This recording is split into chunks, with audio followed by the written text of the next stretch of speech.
you are holding you back. Your self-limiting beliefs are keeping you in the exact same position that you've been in for a while now. You know it and I know it. We both know it. Now, this podcast is going to help you overcome all of those self-limiting beliefs. Let's get started. I speak to a surprising amount of people that end up in the exact same position that they were in initially when we spoke a few years ago to where they are right now. Look, I've been there before multiple times, feeling like I'm in a cycle of what is going on. Why does this keep happening to me?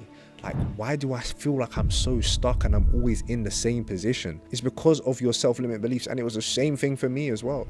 Whenever I get into a position where I'm like, hold on, this feels like a cycle, I need to break that instantaneously. That cycle is stopping you from getting to your next level. And this is what I've realized about life. Life is like a video game. Life will test you. Every single time, just before you get leveled up, life will say, are you really sure that you're ready for this? By throwing a final boss at you. So every single, like, I'm not sure if you played video games before, but then when it comes to video games, every time you want to level up, there's always going to have to be a boss that you have to fight. And you have to get to a point where your character is able to defeat that final boss of that level. The exact same thing with life. We keep getting caught up in these cycles, not beating that final boss. That final boss might be an addiction. That final boss might be you not releasing that offer. That final boss might be you not starting your personal brand. That final boss might be you not running ads. There is always a final boss for every single level that you're at. What is your final boss? And I think one of the biggest final bosses, self-limiting beliefs. I did an episode with Laura Acosta the other day. Go and check the episode out. And we spoke about what is one of the things that is holding a lot of people back from building their personal brands. And she said one of the biggest things is self-limiting beliefs. Self-limiting beliefs hold so many people back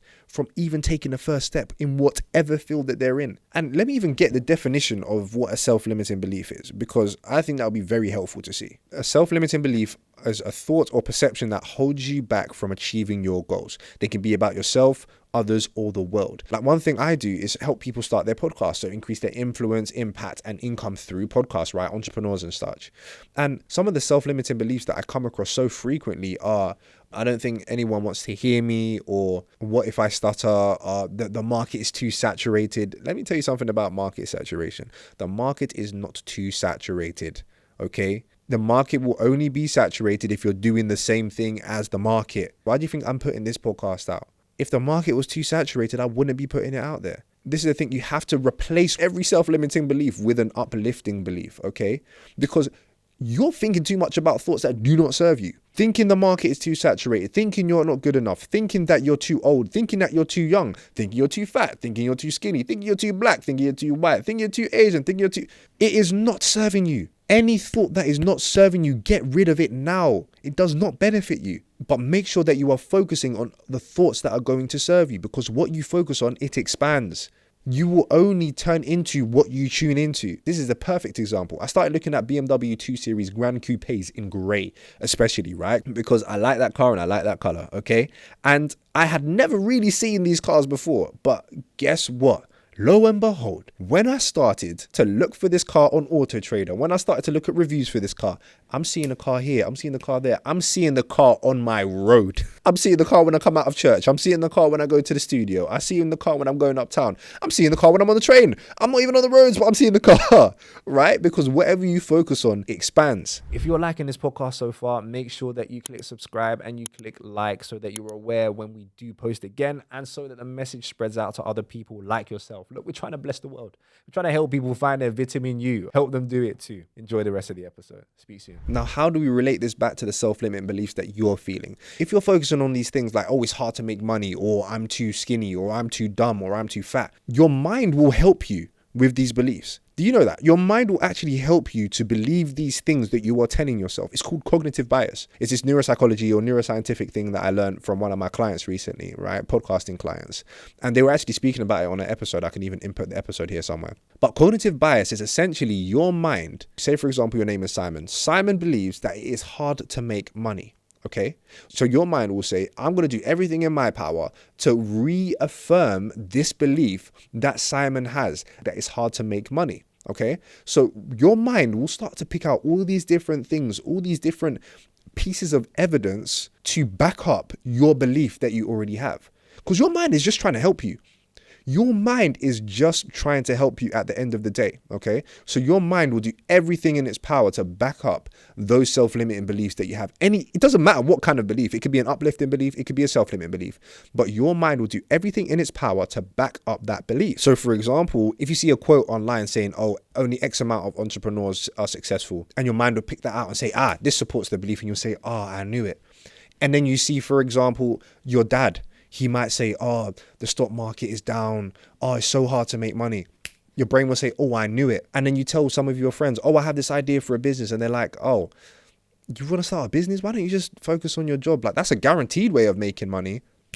Your mind says, I knew it. Or maybe you start to run ads for your business and then you don't get many sales. Your mind will say, I knew it. All of these things that are happening that you can reframe. I'm going to tell you how I reframe it afterwards, but because of the perspective that you have, all of these things that are happening reaffirm that initial belief that you have. And if you were Simon and you wanted to change this belief, this is what I would do. Firstly, what you need to do is you need to say, does this belief serve me? Yes or no? If the belief doesn't serve you, then it's a self-limiting belief. Then after that, what you do is you find evidence that completely goes against that self-limiting belief. So for example, Lara, who was on here the other day, 4 days, she done 175K, Great British pounds. What? 175 in 4 days. It can't be that difficult to make money. You see people talking about, I did 30K in a month. I did 100,000 in a week. I did $1 million day. This is real life. I'm going to show you more and more people. This show is all about taking that thing inside of you, that vitamin U, the thing that makes you different, that your target audience is deficient in, and using it out in the world to go forth and multiply and prosper and everything like that. And you'll see among all of the guests that they've been able to do that with their gifts. They've been able to do that with their gifts. Now you have to ask yourself, why can't I? Because we have this self-limiting belief here of it's hard to make money. But then now I see all the people on the Vitamin U podcast saying that they've done this. They're saying that they've done that. They say that they've done this in this amount of time. Fred, the other day, said he made thousands for 45 minutes of speaking. I've made thousands for 45 minutes of speaking. Hello. I'm example A. It is not hard to make money. Only think of thoughts that serve you. As soon as you find a thought that doesn't serve you, shut it down. We cannot control the first thought that comes into our mind, but we can always plant the seeds of the second. So don't beat yourself up for having the self-limiting beliefs. But whenever you catch yourself having a self-limiting belief, ask yourself, does this serve me? Is it going to make my life better? And if the answer to those two questions are no, then you have to say, what evidence do I have to suggest that that is not a belief that I should be believing? You keep giving that evidence to yourself, and that is going to give you a positive cognitive feedback loop. And what a positive cognitive, well, to be honest, I complicated it. It's just a positive feedback loop, right? What a positive feedback loop is, because cognitive just means your brain and brain stuff. A positive feedback loop is literally just you telling yourself something positive, okay? And having a positive belief of some sort, right?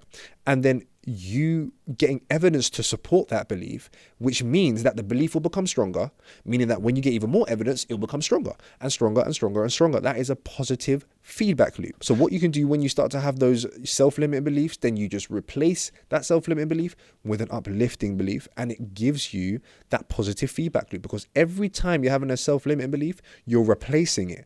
Right? And then when you replace it, your mind is going to start to activate that cognitive bias and find that positive feedback to support your initial belief. Okay. And it'll go round and round in circles. But anyway, I hope you've enjoyed today's episode. Find this helpful, and we will speak soon. God bless. Bye.